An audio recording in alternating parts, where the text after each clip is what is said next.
Jela a jela, až dojela na kraj vesnice.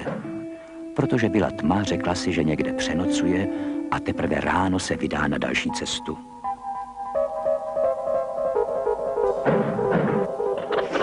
A tak se rozjela do prvních otevřených vrat.